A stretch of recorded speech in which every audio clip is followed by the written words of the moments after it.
भाइयों, वंदे मातरम। भारत माता की है। आज एक नया वीडियो, नया विषय, बहुत दिलचस्प विषय के साथ आप लोगों के बीच में आ रहा हूं। आप विद्वान हैं, आप इस विषय को समझेंगे और निर्णय करेंगे।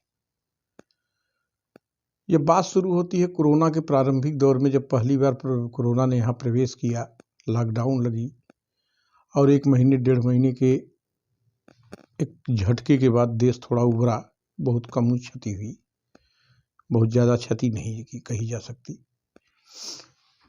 उस समय भी जब लॉकडाउन लगा तो जानबूझ के अफवाह उड़ाकर जनता को एक जगह इकट्ठा करने की कोशिश हुई। एक तरह से देश के प्रधानमंत्री नरेंद्र भाई मोदी ने जो अपील की थी कि कोरोना से बचने के लिए जो गाइडलाइन जारी किया गया था, उसके पालन करने के लिए, उस गाइडलाइन का पालन न हो उसके लिए हर संभव कोशिश विरोधी दल के कई नेताओं द्वारा किया गया। उसके बाद दूसरा दौर आया। दूसरा दौर बहुत प्रलयंकारी दौर था, बहुत प्रलय था। हम लोगों ने महसूस किया था और कईयों ने अपने बीच से अपने लोगों को खोया। बहुत दुखद विषय रहा।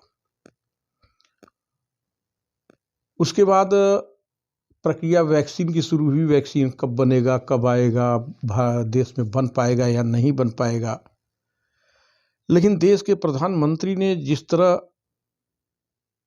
अपने यहाँ के प्रयोगकर्ताओं को जो वैक्सीन तैयार किए, जगाया और प्रेरित किया, और जो वैज्ञानिकों ने ये वैक्सीन का इजाद किया, देश के अग्रणी देशों के साथ साथ इस देश का भी वैक्सीन लॉन्च हुआ।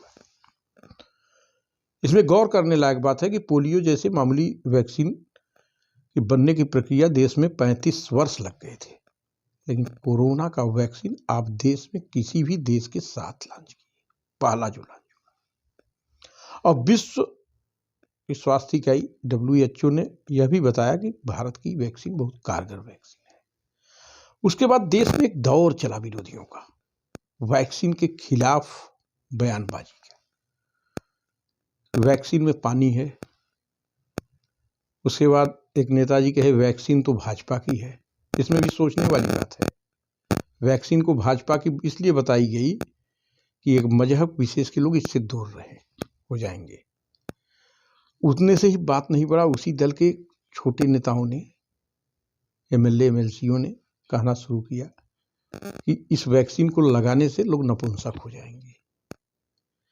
और तो और इससे आगे जाकर एक दल के नेताओं ने कहना शुरू किया कि इसमें बछड़े का सीरम है। गौर करिए मित्रों, हमारे नेता, हम जिस भी दल के कार्यकर्ता होते हैं, उसके नेता हमारे लिए प्रेरणा स्रोत होते हैं। और आप बताइए हमको कि किन दलों के शीर्ष नेताओं ने, जो अपने दल के नीति को तय करते हैं, जो अपने दल के कार्यकर्ताओं के आदर्श होते हैं, उन्होंने वैक्सीन लगाने के फोटो कभी दिखाए? कभी सोशल मीडिया अखबारों में आया उनका कि उनके कार्यकर्ता प्रेरित हों और वैक्सीनेशन कराएं? उल्टा उन्होंने विरोध में बयान दिया कि लोग वैक्सीन से दूर हों। अब सवाल उठता है कि पहले दौर में कमजोर कोरोना, दूसरे दौर में सशक्त कोरोना, तीसरा दौर उससे भी सशक्त होना चाहिए था। लेकिन वैक्सीनेशन के कारण तीसरा दौर जो था, ये बहुत कमजोर दौर था कोरोना का। इसमें कहीं न कहीं वैक्सीन महत्वपूर्ण भूमिका में थी, लेकिन इन लोगों ने वैक्सीन के विरोध में जाके जो बयानें दी, बयानों का कारण यह था कि वैक्सीनेशन न हो, देश प्रलय मचे। मित्रों, आप बुद्धिमान हैं, बुद्धिजीवी हैं, आप निर्णय करिए। जिन्होंने वैक्सीनेशन में खलल डालने का काम किया, जिनकी मंशा थी वैक्सीनेशन न हो, ऐसे लोग देश या प्रदेश की बागडोर संभालेंगे। स्थिति क्या होगी? आप विचार करिए, इसके लिए